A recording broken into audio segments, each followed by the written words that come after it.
ہمارے کزن تھے کیا ہیں وہ، تھے سے تھے نہ بن جائے. وہ اکثر کہا کرتے تھے، یہ بات تو کہتے تھے اب نہیں کہتے، اللہ کا شکر اب دیندار ہے. کہتے یار مجھے ٹینشن اس بات کی نہیں ہے کہ میرے پاس پیسہ نہیں ہے، مجھے ٹینشن اس بات کی ہے کہ میرے جتنے دوست ہیں ان کے پاس آ گیا اور میں وہیں کا وہیں. تو یہ ایک مستقل ٹینشن ہے. دیکھو اس کا نبی صلی اللہ علیہ وسلم نے حل کیا بتایا ہے. پرندے کی مثال دی ہے. پرندہ کمپٹیشن میں کبھی بھی نہیں آتا، سمجھ رہے ہیں. پرندہ یہ نہیں کرتا کہ وہ والے چڑیا نے وہاں جگہ اس لوکیشن پہ گھونسلہ بنایا بحریہ ٹاؤن کے قریب اور میں لیاری ندی کے اوپر گھونسلہ، نہ نہ نہ نہ. پرندہ کہتے ہیں میرے لیے، میرے بچوں کی حفاظت کے لیے مجھے گھونسلہ چاہیے، لوکیشن کو وہ زیادہ اہمیت نہیں دیتا. میں دشمنوں سے میری حفاظت رہے، ٹھیک ہے نا، سردی گرمی سے میری حفاظت رہے. میں نہیں کہہ رہا آپ لیاری ندی کے اوپر گھر بنائیں، وہ تو حفاظت نہیں رہے گی آپ کی، کیونکہ ندی تو ندی ہے نا. تو آپ نے یہ سوچنا ہے کہ مجھے اپنے گھر میں تحفظ کے ساتھ، گھر والوں کے ساتھ رہنے کے لیے چھت چاہیے. یہ چھت اللہ انشاءاللہ میسر کرے گا، چاہے اپنی ہو چاہے کرائے کی ہو. یہ ٹینشن نہیں لینا ہے. یہ ٹینشن کہ میری اپنی چھت ہو کرائے کی نہ ہو، یہ آپ کی بنائی ہوئی ٹینشن ہے. اللہ نے اس رزق کا وعدہ آپ سے نہیں کیا ہے. یہ غریبی ہے، یہ غریبی ہے. بنیادی ضرورت آپ کی سالن روٹی ہوتی ہے نا. ارے بھائی آپ گئے ہوٹل میں نہاری لے آؤ، 2 روٹی لے آیا، نہاری لے آیا، 1 غریبی منگوا لو گے، 2 منگوا لو گے، اس کے بعد کہے گا بھائی یہ غریبی ہے، اصل جو پیسے تھے نا وہ پلیٹ کے تھے. اب آپ نے غریبی کو مقصود بنا لیا. آپ جاتے ہی غریبی پہلے منگوا رہے ہو کہ یار 2 نہاری کی غریبیاں لے آ. اس کو غصہ آئے گا بھائی غریبی تو ضمناً ہوتی ہے. آج جو غریبی تھی نا، ذاتی گھر غریبی ہے، یہ بنیادی ضرورت نہیں ہے. گاڑی غریبی ہے، بنیادی ضرورت W11 میں بہت اچھی طرح سے پوری ہوتی ہے. ہم نے تو بھائی 20 سال W11 میں سفر کیا ہے اور اللہ کی قسم اب ترستے ہیں کہ W11 میں بیٹھے ہیں، لیکن اب شہرت اتنی ہو گئی کہ وہ بیٹھ نہیں سکتے. اب وہ W11 والا بھی اٹھ کے آ جائے گا کہ میں نہیں چلا رہا، میں گپ شپ کر رہا ہوں آپ سے. ورنہ عامر بھائی W11 کا مزہ آپ نے لیا ہوگا نا. W11 کراچی کی بہترین سوغات ہے بھی. G7 4L میں اللہ دشمنوں کو بھی نہ بٹھائے. جس طرح وہ چلاتا ہے نا اتنی بڑی بس کو، ہم تو جب بھی بیٹھے ہیں 2 فٹ اچھل کے. ہمارے ایک جاننے والے ریٹائر آفیسر تھے، لیفٹیننٹ تھے، وہ بیچارے کراچی کی بس میں نا کہیں پچھلی سیٹ پہ بیٹھ گئے. اسپیڈ بریکر پہ جب اچھل کے دھڑام سے نیچے گرے، ان کی ریڑھ کی ہڈی میں مسئلہ ہو گیا، اسی میں ان کی موت واقع ہوئی ہے. وہ نیوی کا آفیسر بیچارہ جنگوں میں شہید نہیں ہوا جنگوں میں شہادت نہیں ملی ہے، کراچی کی بس نے اٹھا کے پٹکھائے اور انا للہ. تو رسول اللہ صلی اللہ علیہ وسلم نے فرمایا جس نے دنیا کو ہدف نہیں بنایا، ضرورت سمجھا کہ بھئی میری بنیادی ضرورت 2 وقت کی روٹی ہے، میری بنیادی ضرورت کسی اچھے علاقے، اچھے سے مراد جہاں چرسی ہیروئن چی نہ رہتے ہوں، پڑھے لکھے لوگ ہوں، ایسی جگہ پہ مجھے گھر مل جائے جہاں چھت ہو، جہاں بنیادی ضرورتیں پوری ہوں. بس یہ بیسک ضرورت، چاہے وہ اپنا ہو چاہے وہ کرائے کا ہو. اور نبی نے فرمایا کہ جس شخص کو 2 وقت کی روٹی مل گئی، پیٹ بھر کے سر چھپانے کی جگہ مل گئی، اور جسم کسی بڑی بیماری سے محفوظ تھا اس کا. اور ویسے بتاؤں جب یہ لائف اسٹائل ہوگا نا تو جسم بڑی بیماری سے محفوظ ہی ہوتا ہے عام طور پہ. جسم کسی بڑی بیماری سے محفوظ تھا تو آپ صلی اللہ علیہ وسلم نے فرمایا یہ ایسا ہے گویا پوری دنیا کی دولت سمیٹ کے اللہ نے اس کے قدموں میں رکھ دی ہو. اب اگر یہ ٹینشن لے رہا ہے نا بحریہ ٹاؤن کی اور ڈیفنس کی اور DHA کی وہ اسکیم میں نے تو یہ غریبی کی ٹینشن ہے، یہ دل میں دنیا کی محبت کی علامت ہے. ایسے شخص کو رسول اللہ صلی اللہ علیہ وسلم نے وعید سنائی کہ یہ مالدار بن تو سکتا ہے مگر اس کے سامنے فقر کا پھندا ایسے لٹکا رہے گا جیسے ایک زندہ آدمی کے سامنے پھانسی کا پھندا، موت کا پھندا لٹک رہا ہوتا ہے. جو اس کی کیفیت ہوگی یہ کیفیت اس کی ہوگی. تو بھائی پیسہ کماؤ، پیسے سے دل نہ لگاؤ. اور دل سے پیسہ نکالنے کا طریقہ کیا ہے؟ خرچ کرو. ہمارے حضرت فرمایا کرتے تھے کہ پہلے زمانے میں بزرگان دین کڑک کڑک نوٹ جلوایا کرتے تھے، 5-5 ہزار کے نا، کہتے جلاؤ اس کو. آج اس کی اجازت نہیں ہے، اس میں نقصان ہے، لیکن دل سے نکالنے کے لیے نا جلواتے تھے. تو آپ جلائیں نہیں، خرچ کریں. کبھی کبھار ایسے گڈی نکال کے کسی اچھے ٹرسٹ میں دے دی, کسی غریب کو دے دی. اور سب سے زیادہ مصداق پیسہ خرچ کرنے کا آپ کے قریبی رشتہ دار ہیں, ان کو دو. آج کل لوگوں نے ہدیے رشتہ داروں میں دینا چھوڑ دیا ہے. بس عید بقرعید پہ کوئی کھانا وانا کھلا دیتے ہیں, بھائی بہن کو لفافے میں گڈی ڈالے پکڑا دے, جلے گا.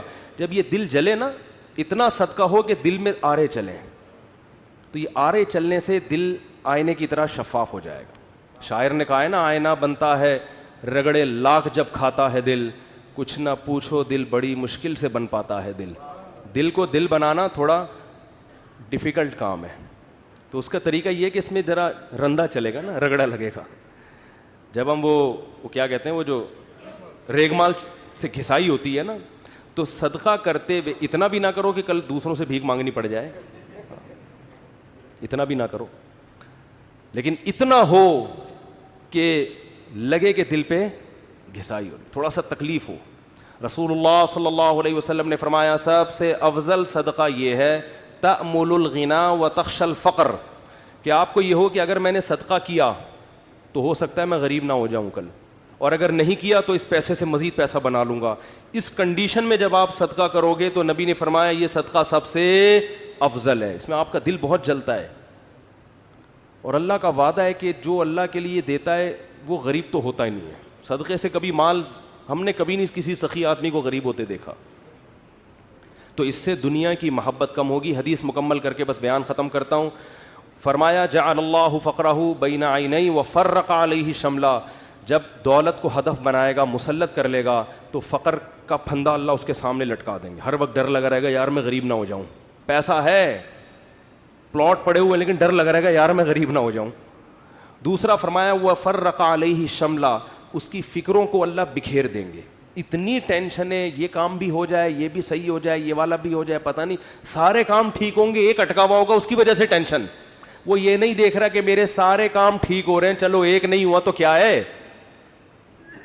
تو اس کی فکروں کو اللہ بکھیر دیں گے, اسے پتہ نہیں چلے گا میری اصل ٹینشن ہے کیا, مجھے سکون ملے گا کس چیز میں, اتنی فکریں. اور فرمایا وَلَمْ يَأْتِهِ مِنَ الدُّنْيَا إِلَّا مَا قُدِّرَ لَهُ, اور جس دنیا کے پیچھے بھاگ رہا ہے ضروری نہیں کہ وہ بھی مل جائے, ملے گی اتنی جتنی اس کے مقدر میں اللہ نے لکھ دی ہے. یہ جو دنیا کے پیچھے بھاگ رہے ہوتے ہیں تو سب کو پیسہ تھوڑی مل جاتا ہے, بہت سے تو وہی موت تک روڈیں ہی ناپتے رہتے ہیں, سڑکیں ناپتے رہتے ہیں, ہاتھ میں کچھ بھی نہیں آتا ان کے. فرمایا ملے گا اتنا جتنا اللہ نے لکھ دیا ہے, تو ٹینشن لینے سے کوئی فائدہ نہیں ہے. تو ٹینشن نہیں لو بھائی. آپ کو کیوں نہیں بھائی آپ کو صبح آپ نے پراٹھا کھا لیا انڈے کے ساتھ, دوپہر کھانا مل گیا, رات کھانا مل گیا, ضرورت تو 2 وقت کی تھی, مل 3 وقت رہا ہے, انجوائے کرو, مزہ ہے, کیا خیال ہے بھائی. ہاں بیگم ٹینشن دیتی ہے, یہ بڑا مسئلہ ہے نا شادی شدہ آدمی, تو اس کو بولو بھائی جو نبی صلی اللہ علیہ وسلم کی سنت ہمارے سامنے, آپ صلی اللہ علیہ وسلم کی امہات نے, ہماری امہات نے, آپ کی ازواج نے جب نبی سے یہ فرمایا کہ ہم اس غربت میں گزارا نہیں کر سکتی, تو آپ صلی اللہ علیہ وسلم فرمایا بھائی میں تو اسی طرح مسکین ہوں, تو تعالینا امتعکن و اسرحکن سراحا جمیلا, کہ آؤ میں تمہیں نکاح سے فارغ کر دیتا ہوں, پھر جاؤ جس سے مالدار سے نکاح کر کے رہنے رہو. تو یہاں بھی ٹینشن لینے کا بولو نہیں, اپنی طرف سے کوتاہی نہیں کرو. یہ نہیں کہ ادھر پیسے لاکر میں چھپا کے رکھے ہوئے ہیں بینکوں میں, اور بیگم کو یہ بتا رہے جیسے میرے پاس کھانے کو روٹی نہیں ہے, یہ ناجائز ہے, یہ حرام ہے. اگر واقعی قدرت کی طرف سے آپ غریب ہو گئے تو بیگم کو 2 لفظوں میں بتا دیں, بیگم صاحبہ یہی میرے پاس آمدن ہے, اتنی میری تنخواہ ہے, اس میں اتنے ہی انڈے آ سکتے ہیں, اس سے زیادہ میں سٹی اسکول بیکن ہاؤس میں بچوں کو نہیں پڑھا سکتا, رہنے رہو ورنہ پتلی گلی سے نکلو. تو ٹینشن تو لینی نہیں ہے نا, خامخواہ کی ٹینشنیں کیوں مسلط کی ہوئی ہیں. لوگوں میں بدنام ہو جائیں گے, یہ بھی بڑا ایک مسئلہ ہوتا ہے. لوگ کہیں گے, دیکھو لوگوں کو خوش کرنے کے چکر میں رہو گے. یہ کبھی بھی گدھے والا قصہ سنا دوں اگر آپ اجازت سکتے ہیں, ٹائم ہو گیا ان کی وجہ سے, آج تھوڑا سا 5 منٹ. وہ ایک آدمی جو تھا, بڑی عمر کا آدمی, اپنے بیٹے کے ساتھ گدھے پہ بیٹھ کے سفر کر رہا ہے. لمبا سفر تھا, باپ گدھے پہ بیٹھ گیا, بچہ آگے آگے. تو لوگوں نے کہا دیکھو باپ ہونے کا ناجائز فائدہ اٹھا رہا ہے, خود گدھے پہ بیٹھا ہوا ہے, بچے کو, چھوٹے معصوم بچے کو پیدل کیا ہوا ہے اس نے, بے ادب بنا رہا ہے, اپنی اولاد کو پہ ترس نہیں کھا رہا. معصوم بچہ ہے بھائی, تو باپ ہے, ایجڈ ٹھیک ہے, تیرا کمزور تو نہیں ہے نا, چھوٹے بچے کو تو نے ایسے معصوم بچے پہ ترس کھانے کے بجائے باپ ہونے کا ناجائز فائدہ. جب لوگوں نے تانے دیے اس نے کہا چلو میں نیچے آ جاتا ہوں, بچے کو اوپر بٹھا دیتا ہوں. بچے کو جب اوپر بٹھایا تو لوگوں نے کہا ابھی سے بے ادب بنا رہا ہے بچے کو, تمیز نہیں سکھا رہا. بچے کو باپ بنایا ہوا ہے, خود کیا بنا ہوا ہے, بیٹا بنا ہوا ہے. تو یہ بچہ بڑا ہو کر اس کا گریبان پکڑے گا. تو اس نے کیا کیا, اس نے کہا چلو یار دونوں ہی بیٹھ جاتے ہیں. دونوں بیٹھ گئے. لوگوں نے کہا گدھا ایک ہے بندے دو بیٹھے ہوئے ہیں. گدھا ایک ہے بندے دو بیٹھے ہوئے ہیں. ترس نہیں آ رہا جانور کے, گدھے کے گدھا ہونے کا ناجائز فائدہ اٹھا رہے ہیں. وہ تو گدھا ہے, تم تو انسان ہو نا. یہی تانے ہوتے ہیں لوگوں کے.